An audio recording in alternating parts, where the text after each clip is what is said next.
আবারও জাতীয় দলের জন্য বিবেচিত হবেন সাকিব আল হাসান। ম্যারাথন বোর্ড সভা শেষে এমন সিদ্ধান্ত নিয়েছে ক্রিকেট বোর্ড। জানানো হয়েছে সাকিবের আগ্রহকে সম্মান জানাতেই এই সিদ্ধান্ত। একই সাথে নিরাপত্তা ইস্যুতেই বাংলাদেশের টি-20 বিশ্বকাপে অংশ নেওয়া হলো না বলে মনে করে বোর্ড, আর সেই কারণেই নিজেদের কোনো ব্যর্থতা দেখছে না তারা।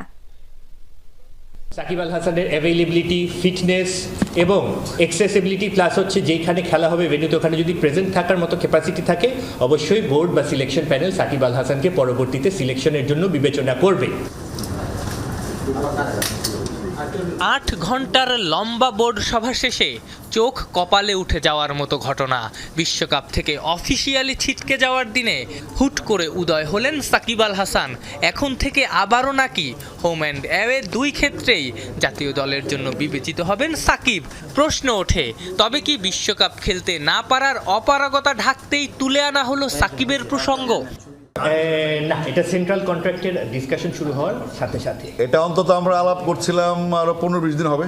সাথে বিগত কয়েকটা দিন কন্টিনিউ যোগাযোগে ছিলাম এবং সাকিবের ইচ্ছা ছিল সে বাংলাদেশ থেকে একটা পূর্ণাঙ্গ সিরিজ খেলে সে রিটায়ার করবে। এটা তার একটা ইচ্ছা এবং আমরা সবাই সাকিবের অবদান সম্বন্ধে জানি। বাংলাদেশের ব্র্যান্ড, আমাদের ক্রিকেটের ব্র্যান্ড, 100 ইয়ার্স আমরা সাকিব পাবো না এবং সেটার প্রতি শ্রদ্ধা রেখেই বাংলাদেশ ক্রিকেট বোর্ডে আজকে উত্থাপিত হয়েছে সাকিবের ইস্যুটা।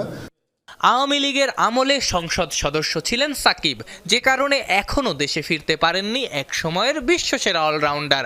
বাস্তবিক অর্থে আদৌ তার পক্ষে দেশে এসে খেলা সম্ভব? সদস্য হওয়ারাই বাংলাদেশ দলের প্লেয়ার ছিল এবং বাংলাদেশে অনেক জয়ের সাক্ষী ছিল। বাংলাদেশের রেকর্ড বুকে সাকিবের নাম স্বর্ণাক্ষরে লেখা থাকবে। তো আমরা ওই অ্যাঙ্গেল থেকে সাকিবকে সম্মান দেওয়ার জন্য তার মনের যে ক্ষুধাটা, তার যে আকুতিটা, সেটাকে ভালোবেসে এবং তাকে রেসপেক্ট জানিয়ে আমরা সিদ্ধান্তটা নিয়েছি। সেক্ষেত্রে আপনাদের সামনে 2-3টা উদাহরণ আছে বাংলাদেশে।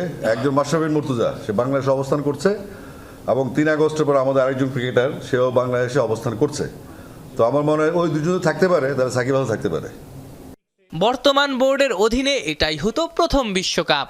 সেই বিশ্বকাপে অংশ নিতে না পারলেও এটাকে ব্যর্থতা হিসেবে মানতে নারাজ সাবেক ক্রিকেটার ও বিসিবি পরিচালক আব্দুর রাজ্জাক, কারণ সবকিছুই ঘটেছে সিকিউরিটির কারণে। সেক্ষেত্রে আপনাদের সামনে 2-3টা উদাহরণ আছে বাংলাদেশে। একজন মাশরাফি বিন মুর্তজা, সে বাংলাদেশে অবস্থান করছে এবং 3 আগস্টের পর আমাদের আরেকজন ক্রিকেটার, সেও বাংলাদেশে অবস্থান করছে। তো আমার মনে হয় ওই দুজনে থাকতে পারে, তাহলে সাকিব ভালো থাকতে পারে। অনূর্ধ্ব 23 একাডেমি গঠন করা হচ্ছে। ডিরেক্টর হিসেবে থাকছেন রাজ্জাক। এবারের সেন্ট্রাল কন্ট্রাক্টে 27 জন ক্রিকেটার রাখা হচ্ছে, আর বিসিবি পরিচালক পদ থেকে ইস্তফা দিয়েছেন ইশতিয়াক সাদেক।